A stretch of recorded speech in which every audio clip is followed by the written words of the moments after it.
谢大家。谢谢大家捧场。Thank you all for coming to our office, and we're very happy to see a house full of guests today. So this is Inaku's first international press conference, and we're very happy to welcome journalists from all over the world, from the UK, from Germany, Hong Kong, Japan, Korea, and also Switzerland. So we will let the legislative candidate first give a small address, and then we'll open for questions. Thank you. Wow. Thanks, everyone. Thanks for showing up. Thanks for visiting our very humble, very packed, very spatially restricted campaign office. So thanks for everyone. Thanks for everyone's interest in our election. And I know we had a press conference scheduled at the DPP headquarters last week, and I know that was canceled. And I looked forward to the chance of meeting everyone and speaking with everyone. So we found a block. Excuse me. Let's not show that. Okay. So. And over the past couple of days, we've had a lot of foreign friends who kindly reached out to our team, wanted to learn about what we're doing, why we're doing what we're doing, and so we figured, given that we're approaching. Excuse me. Oh, sorry, I'm easily distracted. So I know it's the last 4 days of our campaign, and our schedule is pretty tight, and I apologize in advance. I apologize to all our folks, all our friends here, for not being able to set aside time individually to speak with everyone. And so hopefully over the next brief half hour or so, we'll see, we can have an exchange and share with everyone what we're doing. So first, if I can just start and maybe share a little bit of how I look at our election, how I look at actually each and every single one of our past elections. Elections in Taiwan are often painted, not just internationally, but domestically as well, in a pro-China, pro-Taiwan, pro-China versus pro-Taiwan, or pro-unification, pro-independence light. But what we see on the ground is that there is a clear consensus on the ground that we want to keep life the way it is, right? And so how do we explain this apparent division, the divisiveness, the division divisiveness that comes with every election? And from where I sit, what I see is a consensus that we want to keep life the way it is. We want to maintain and protect our country.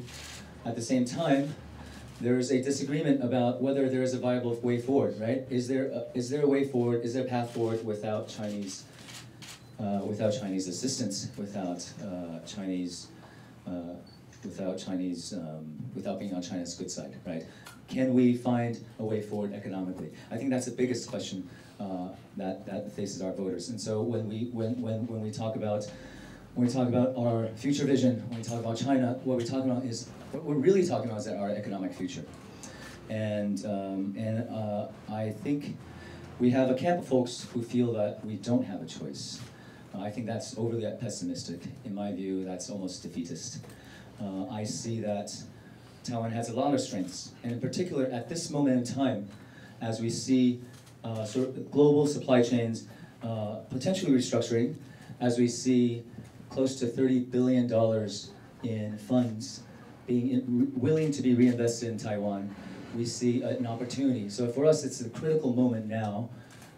I think that's the meaning of this particular election, right? It's a choice about whether we can utilize, whether we can seize the opportunity we have at hand right now, right? The global context, right? I think folks are sort of pushing back against Chinese aggression. And also locally, we're seeing that for the first time in almost 30 years, we're seeing a lot of capital, a huge amount of capital willing to invest in Taiwan. And so if we seize this opportunity, we do the right things, make the right investments, then I think we can really paint a very clear picture for our folks, for our citizens, for our voters, that really we can go at it another way. And so for us, this is, for me and for our whole team here, that's really the key point of this election. Once we maintain that, once we achieve that, and once folks see that we do have a way, and once folks see this alternative vision, then I think the rest is easy, right? Because we all want a secure home. We all want to protect our folks. We all want to keep life the way it is. So with that, if I may, just stop talking and see if I can answer any of your questions. Okay, so thank you. Nikki? Hi, and Hi. Smith from Telegraph.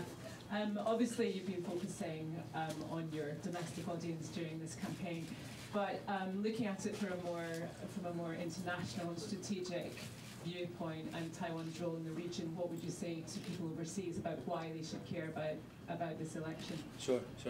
I think that thanks, Nikki. The easy answer for me is that Taiwan has been on the front line against Chinese aggression, against Chinese influence, against Chinese infiltration over the past few decades, right? And this is something we're seeing. I think the rest of the world is gradually seeing. A lot of our regional friends are seeing firsthand now, experiencing firsthand, and so I think we have a lot of insights, a lot of knowledge, a lot of experiences to share. I think that's obvious. Everything from sort of the way the Chinese government wields its economic influence to achieve political purposes, political ends, intelligence operations that has been going on for as long as we remember, military operations in and around the region. That's all easy, right? So I think Taiwan is a Taiwan's an available and clean security partner for the rest of the world. So I think that's the easy part.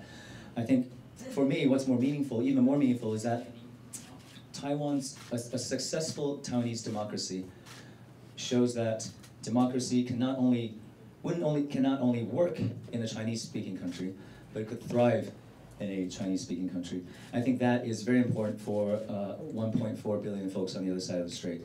And I think that tells us, hey, this part of the world can look very, very different for a lot of folks, and not to mention, our friends in Hong Kong. So I think that comes with, for me, that's important, because if we can imagine a democratic China, right, that would make life easier for a lot of people. And for me, I think that's really that's equally important in my view as the first part. Please. Sorry. Okay. So if you could please state your name and who you're representing. Thank you. Right. 怡农好，我是玉慈。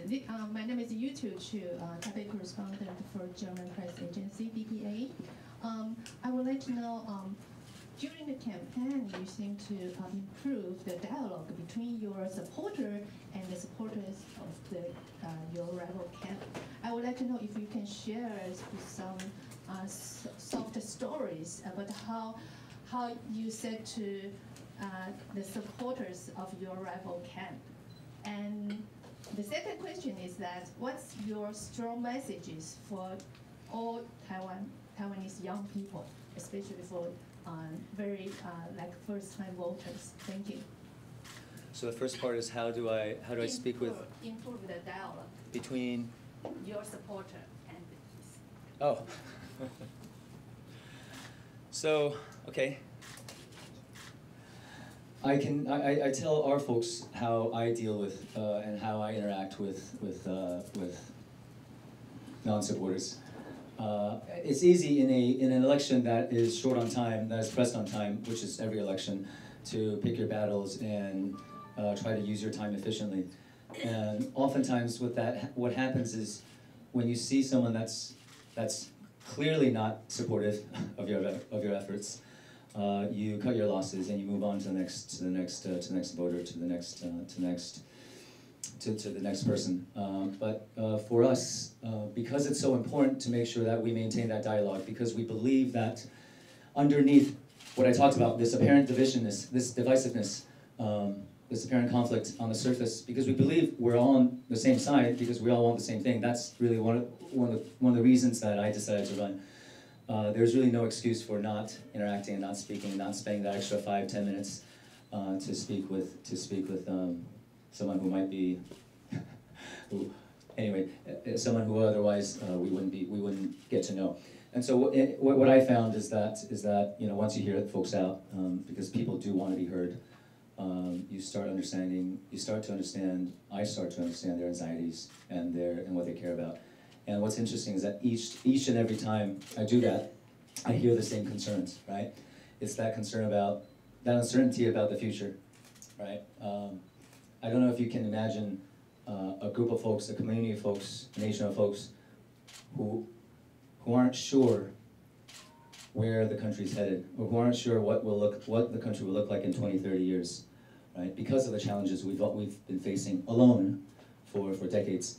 And so, going back to what I said earlier, there is a very clear economic path for Taiwan now, and I think we're at a very critical moment, opportunistic moment, and if we just seize this opportunity, I think we could do a lot more, and I think that could change, that could reshape how our entire country looks at our future. Sorry. Okay. So Stephanie. Yeah. Yes. Thank you. Hello. Hi again. Hi again. German Television ZDF. So talking about China, talking about one country, two systems, and talking about what's going on in Hong Kong. Yeah. In which way does it influence this year's election? So I'll do.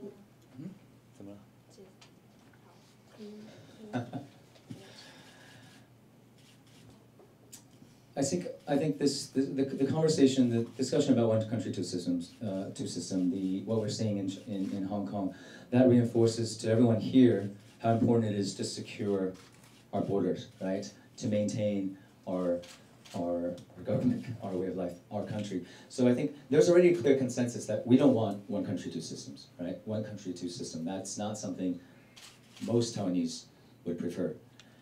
But there's still a disagreement about who to vote for, right? There's still a disagreement about, we see how politics is these days, and it's clearly not civil.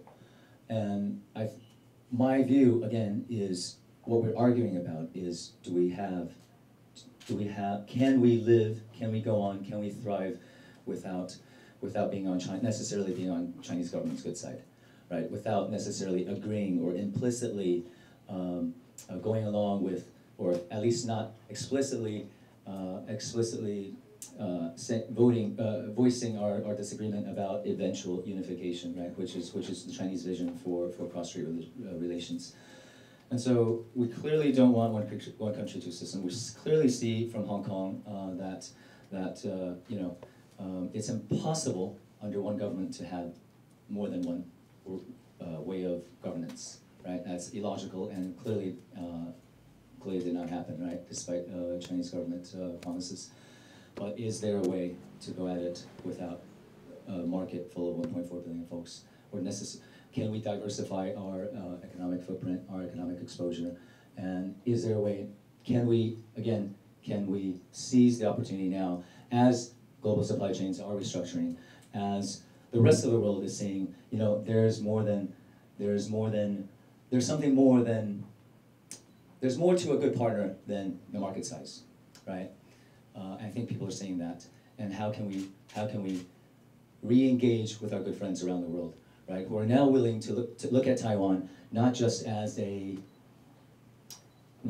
annoyance when we're trying to appease China or when we're trying to deal with China, but a substantive security partner, a reliable economic partner, because we do have very strong industries. We have a very strong technology sector. We have very well-educated folks who speak English, and so Taiwan is a good partner, quality partner, with its own merits. So I think for us, that's a story we got to make. That's the pitch we got to make to the rest of the world. And I think from what I see over the past couple of years, when I was in government, what I saw was that we do have a lot of friends around the world. We may not call each other countries. We may not use proper titles, but we're doing real work together. And so I think that's something that I would like over the past couple months, the case I've made to my voters, right? Because the work we see in central government with the National Security Council isn't always advertised with the general public. And I think the broader public needs to know that we do have friends around the world and we're doing good work.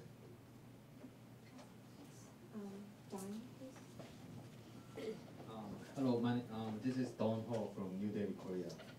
Please explain your view of Hong Kong protests as well as its impact on Taiwan politics. Also, please explain if you have any message to Hong Kong protesters.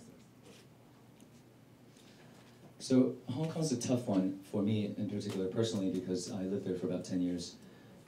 Over 10 years if you count my college summers. Before coming back to Taiwan, I worked in the finance sector. And so I was in Hong Kong from 2003 to 2013. As we know, 2003 was not long after the handover. 2008 was probably the peak of nationalistic sentiments with the Beijing Olympics. And by 2013, I think folks are coming around to and really seeing what one country, two system might look like. And as we know, now we're seeing a very different Hong Kong. And I've got, so as someone who lived there for 10 years, who made a second home there with a lot of close friends there, when I see what's happening on the screens, that's certainly at a personal level. I'm very torn because these are streets I know, these are streets I'm familiar with. At the same time, I can't see how it could possibly resolve itself. Right? I don't see an end. What I do know is that ever since handover, the Chinese government has been intentionally pushing the boundaries, right? Whether it's with tweaking the common law, whether it's the current protest, Songzhong Tiaoli, whether it's and I think this will go on, right? Even if we see an end to this current conflict, the point is, going back to what I said earlier, it's impossible for one government to tolerate more than one way of governance, right? It's just illogical. No one, if the Chinese government really allowed that, then what would it say to Xinjiang? What would it say to anyone else, to Tibet, to anyone else in China? So all I know is, as Taiwanese here, as a aspiring representative, public representative, as a public figure, my responsibility is to tell folks here the reality I see, right? And to learn from it, and to understand that, you know, we can't, wishful thinking can only take us that far, right? So we have to be realistic, and we have to be willing to make tough choices. What are tough choices? Tough choices include making the long delayed reforms that we know we need on the security front, but also on the economic front, right? These aren't sexy work, right? You know, when over the past 4 months I talk about security clearance, right? It's not something you usually talk about on the campaign trail, but it's important and it's long overdue, right? We talk about tweaks to our education system so that our next generation can are more adaptable and can fit in with global enterprises that want to invest in Taiwan, right? We talk about really drilling into our government budget to make sure our technology R&D is better spent, to take advantage of, as I said earlier, the opportunity we have at hand. That's very not sexy, right? Budget. But it's tough work. We need to do it because there's a clear end that we don't want, right? And so if we want that alternative future, if we want a better future, if we want a better outcome, then we just you have to vote. And we got to put folks who value this sort of work, this sort of unsexy work, in office. Thank you. Martin? Hi, I'm Martin from Swiss Radio and TV. Could you talk a bit about how you mobilize young people and how important the young vote is in this election? Yeah. So this is a tough one because the conventional wisdom is young folks are more politically apathetic. They're young folks. I have to say they. I sometimes say we. Apparently, our first-time voters are half my age now. I made a mistake of calling myself a young voter. I was called out on social media. But the conventional wisdom is that young folks don't vote, right? But over the past few months, we see the young folks are as politically engaged as ever, as anyone else, right? We see young folks as opinionated as anyone else, if not more so. And they care about policies that are made that affect their future the most, right? And so our message is very simple, right? It's your country, your future, and you gotta decide for yourself, and so you gotta step up. Our job is to communicate to folks that we've gone a long way, we've come a long way over the past few months, and now we're at the cusp of making that statement, not just to Taipei, not just to Taiwan, but the rest of the world, that, you know, we choose a better path, right? But you gotta come up, you gotta vote. And the only reason that we're so competitive, we're in such a competitive race right now, is because of our younger generation that care about what happens 30 years, 40 years, 50 years from now, right? And so what we found most effective is just to say it. It's not that complicated, it's simple, and our young folks are quite intelligent, and they get what we're saying. And so we just make the best use of social media, like any medium, from mainstream media to social media, to Line, as we know, Facebook. These are all just tools for us to better communicate, right? But ultimately, I think just folks gotta know we're gonna win. And the only reason we're gonna win is because young folks are on our side, and young folks gotta show up.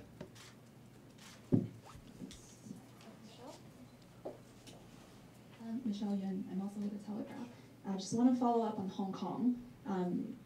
So the DPP has been criticized for using Hong Kong as a way to boost their support, but that they haven't really, they haven't passed any refugee act to actually help Hong Kongers come here in a systematic way. It had been dealt on a case-to-case basis, but there isn't exactly like a very clear way that they can, come to live in Taiwan. So if you do get elected, what are you going to do about that? Okay. And also, what are your other legislative priorities if you do get into office? Okay. So, a couple points on Hong Kong, further points. I think one, when we look at Hong Kong, we just can't, I think every political figure, every political opinion leader needs to be responsible and come out and very clearly articulate to the Taiwanese public that the person and the individuals and the organization, the government responsible for Hong Kong being the way Hong Kong is today is not the Hong Kong government, is not just the Hong Kong government, it's the Chinese government, it's the Beijing authorities, right? That's the root cause. And so when we stand with Hong Kong, we're not just expressing our sympathies for kids who are putting their own lives on the front lines. Of course we're doing that, but we are also saying, we're also pointing out who's ultimately responsible. I think that's very important, right? And because it has policy implications, right? It's not just an experience. It's not just an irresponsible Hong Kong government that is unwilling to hear its public, right? To hear out its public. It's the Beijing authorities that's showing us, with its actions, with its policies, how it views the world, how it intends to govern, right? So I think that's the first point. Second point is, Taiwan is in a very, Taiwanese constitution, Taiwanese law is interesting. It's kind of awkward, as most of you know, because our constitution is somewhat dated. But the awkwardness comes in how we refer to folks in China, how we refer to folks in Hong Kong, how we refer to folks in Macau, right? Because as of now, we still don't recognize the governments in those regions. And so what happens is refugee law, refugee acts would not address that because that deals with international refugees and asylum seekers, right? And so we have a separate set of rules and regulations for Hong Kong, for China, for Macau, that mirrors what we have for other countries, right? But so when folks insist on not passing certain acts, not passing certain laws, I think folks aren't really. I think there's a misunderstanding about how we could help folks in Hong Kong. We do have a system in place right now under our. Let's see if I can translate this properly. Under our Act governing Hong Kong-Taiwan relations, something along those lines. Well, our team will give you the proper legislative name, legal name after, right? Yes. Okay, so we do have a certain process in place already, and so we do have a lot of, we do have currently, and I believe probably in this room, friends from Hong Kong here in Taiwan. So that's the first point. When I was with the National Security Council, which is prior to my run for office, we have taken a serious look at our asylum laws and refugee acts, and not just in the context. So this is where I overspeak. Not just in the context of Hong Kong, but globally, right? Because when we talk about Taiwan being a beacon of democracy, we mean it, right? And so if there are rules, if there are laws, if there are legislations that need to be amended, need to be fixed, that's what we do, right? And so I'm drifting, but so yes, Hong Kong's. Did I miss any question? Legislative priorities. Okay, thank you. On the security front, on the defense front, there are a couple of reforms I mentioned earlier. Tough jobs, homework we have to do, homework we haven't done in a long time, right? Implementing and reforming the way our reserve system works. Not sexy work, but we all know it's important, right? We know that any country that wishes to defend itself, if we have a nation of reserves that can be mobilized immediately, that knows its job, that knows its organization, that knows its team members, that knows its mission, then we know that's a much better and much more credible deterrent to someone who every day for the past several decades has been telling you they haven't given up using force to achieve a political purpose, right, a political end. Right, so that's a long delayed work. That's long delayed work we need to do. Security clearance is something we talked about, right? This is something I think most democratic governments have, a system that protects our state secrets, that protects our government secrets, our military secrets, right? Because these are national assets, right? Because that enables us to do our security work better. And we're really on the front lines of Chinese infiltration, Chinese intelligence operations. And so this is work we need to do better on. That's also work that needs to be pushed from the legislature, okay?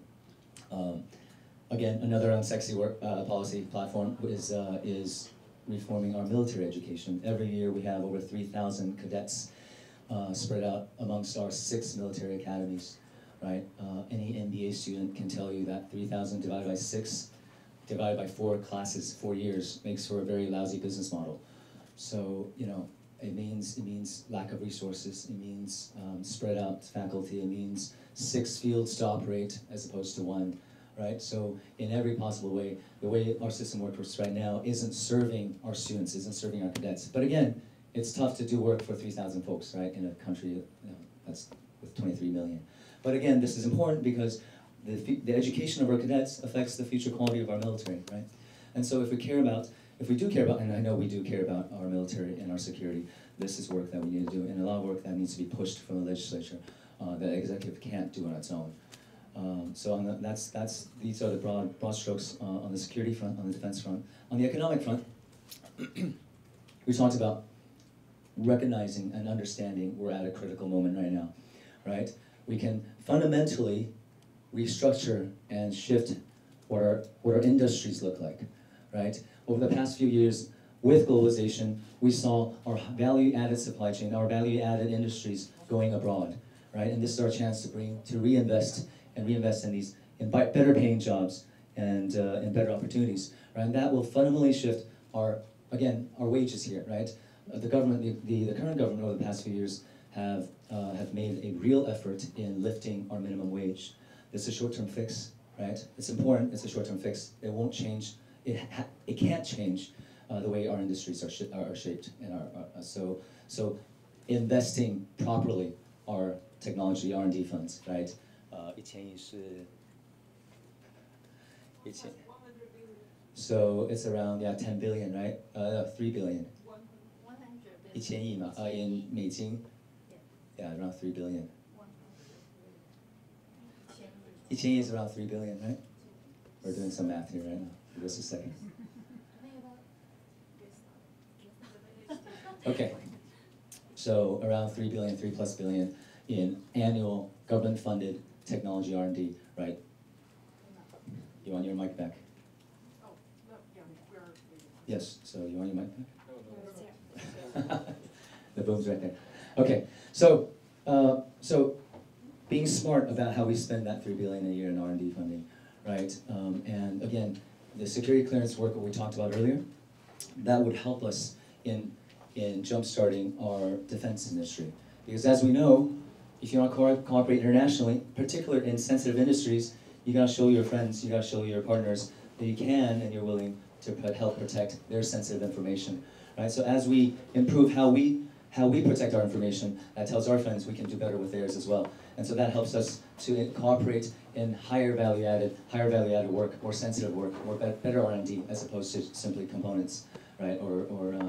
So again, that has, I think, very clear economic that would help, that provides a very clear economic boost.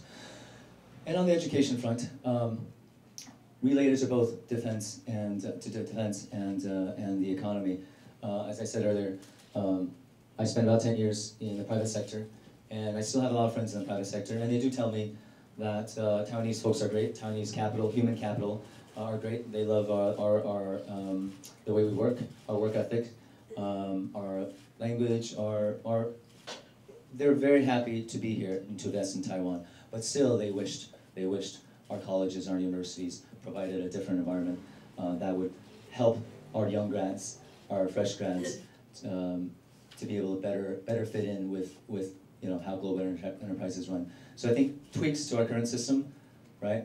Responsive to what our customers, what our end users, if you will, are saying, what businesses are saying about their needs and their requirements, I think will help us to go a long way. But so ultimately, once I'm in the legislature, it's not just defense industries. It's not just defense issues that we'll be focused on. I will join the Foreign Affairs and Defense Committee, but also anything that has to do with promoting investments or help restructure or help shift our industries, the way our industries are shifted. These are also areas I'll put my full efforts into. Thanks. I asked 那个三 K 新闻，我是日本长津新闻的田中。You're leading the campaign against the Wu Suhai, make Wu Suhai step down campaign. And do you see KMT as a threat to the Taiwan democracy, or do you see KMT as a representative of the Chinese Communist Party? I see KMT as a competitor in our democratic society. I think competition is important. I think that's something that's more competition, stiffer competition, gives us better products, right, and better legislators. So I want KMT to stick around. I want KMT to step up its game. I want KMT to do better, because that make us and make me do better. KMT has a lot of factions, just like any large organizations. Wu Suhai belongs to one of the factions. Wu Suhai does not represent the KMT, although I wished more KMT folks could stand up to Wu Suhai and to demonstrate the courage that the rest of the country, or to demonstrate the resolve that the rest of the country has shown over the past few months, particularly in the case of Wu Suhai. Wu Suhai is, in my view, is unfit for office because of his stance, because of his values, because as a retired general, I don't think he has demonstrated the leadership, the moral courage required of a retired general when he went to Beijing in his multiple engagements and multiple interactions with the Chinese Communist Party, with the PLA, indirectly or directly, okay?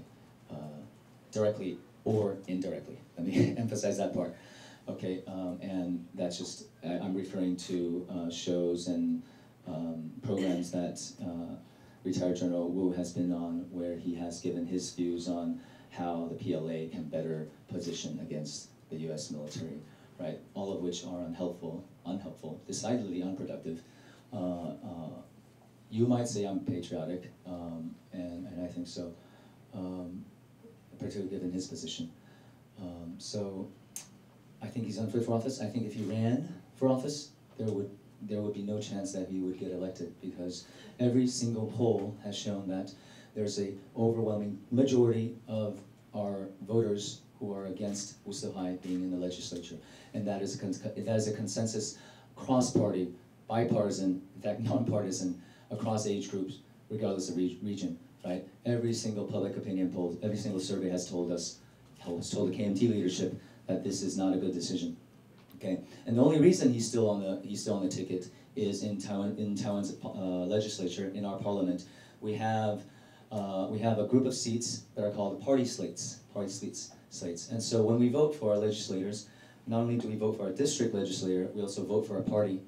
And we tally up all the party votes, and you divide up these seats, right? And the party can decide who it wants to fill.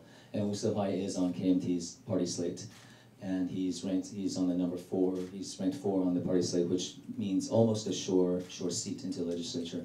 So our argument is, he's unfit for office, his nomination is clearly against public opinion, overwhelming public opposition to his involvement, continued involvement in government work, and I think and the KMT should hear out the public and should really respect public opinion. After all, we're in the middle of the election. I believe we all respect what voters want, right? And so anyway, Wu Sihai is, if the KMT were to decide in the next 3.5 days to remove him from the slate, from the party slate, I think that would be a huge boost to KMT's election prospects, in particular to their party votes. But as of now, I don't see that happening. Okay, we have time for one last question. So, gentlemen. Chris Chappell from the American TV show China Uncensored. Last month, the DPP passed the Anti-Infiltration Act. If elected, what would you do to tackle further CCP infiltration more broadly? So Chinese influence operations broadly against Taiwan has been going on for a long, long time. And we've seen our regional neighbors taking very firm actions against Chinese influence operations, including Australia, which I think was last year or the year before. They passed a host of amendments to bolster their national security acts to address that challenge. Last month's act is, I think, in my view, is just one step, right? I think this will be an ongoing step, ongoing work, ongoing process, because as you step up your safeguards, your adversary will always change its tactics, and you have to update your rules. You have to update how you protect and how you counter what they're doing. Chinese influence operations, United Front operations, United Front works. This is a whole range of actions, right? It's not just intelligence operations against your government secrets. It's not just attempted influence over your media. It's not just sticking their hand into your academia. It's everything, and it's all encompassing. And so one single act won't solve the problem, but it's a good start.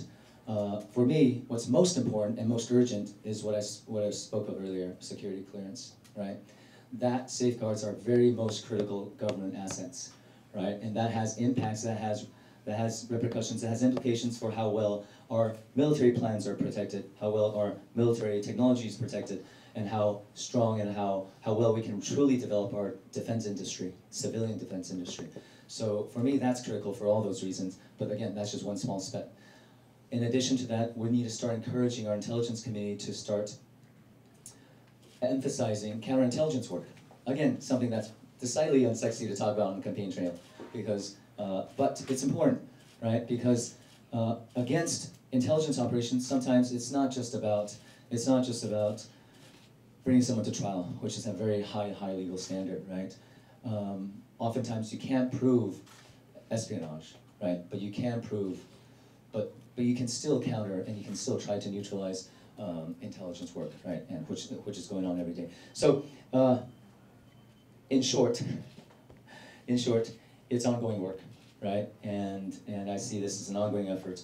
But for me, the most critical is revamping our clearance process.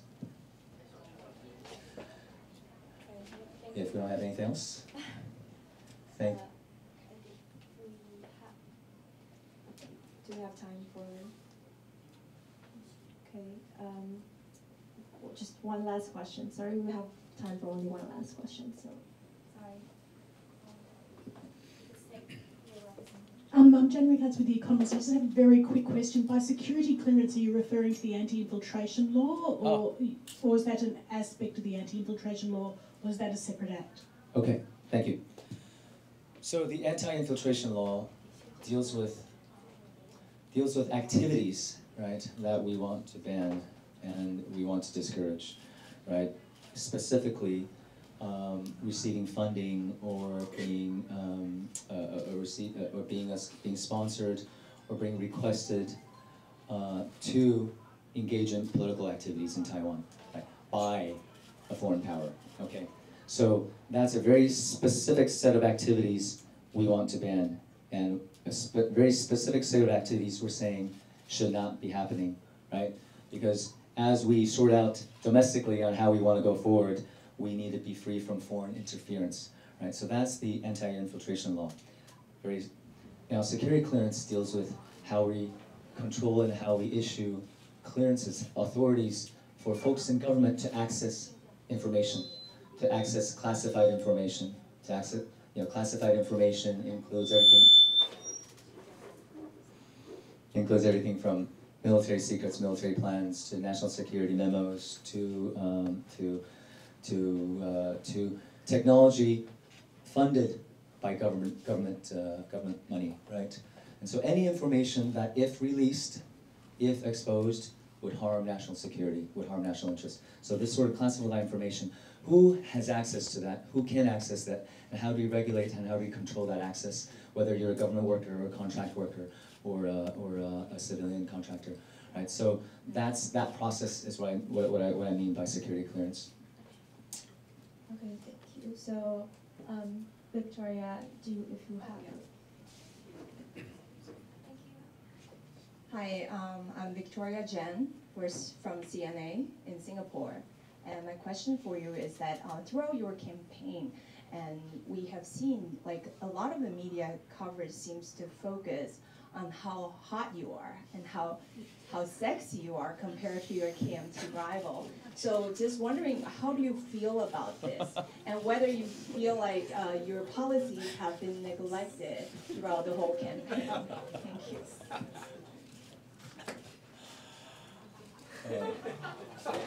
I think it's a disservice to our voters to think that we're in such a tight race with a very clear path to victory, all because of one's appearance. But seriously, thank you for the question.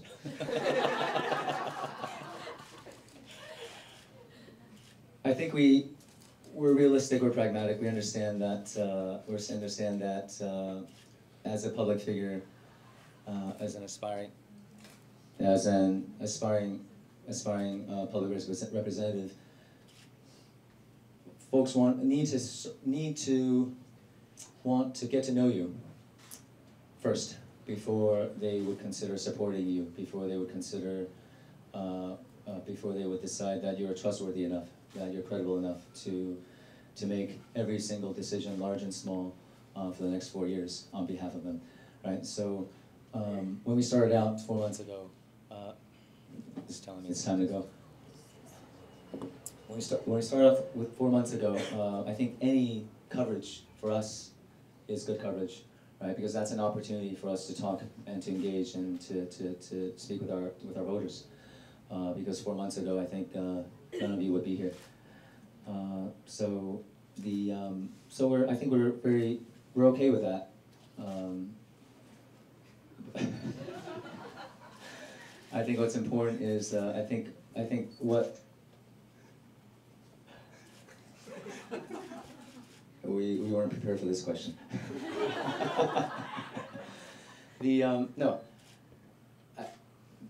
think that's all fun and games. I think we have a sense of humor. I think but ultimately, whether we're engaging with our voters online in the social world or online in the virtual world or here physically in person, very, very rarely do we see serious feedback and talk about that sort of language or that sort of concerns, right? Our toughest and most in-depth policy pieces policy views, most in-depth reportage, right, news coverage, those have gotten the highest viewerships, right? Whether it's our view on Hong Kong, whether it's our view on defense and how to reform our military, how we care for our brothers and sisters in the military, whether it's how do we restructure our economy, right? These are issues that our voters care about, and we see that in the data, and we see that in person, and so I'm not too concerned that our policy views are overshadowed. Thanks. Okay, thank you for coming to this press conference. So we'll call it a day, and thank you all. Thanks everyone. Thanks.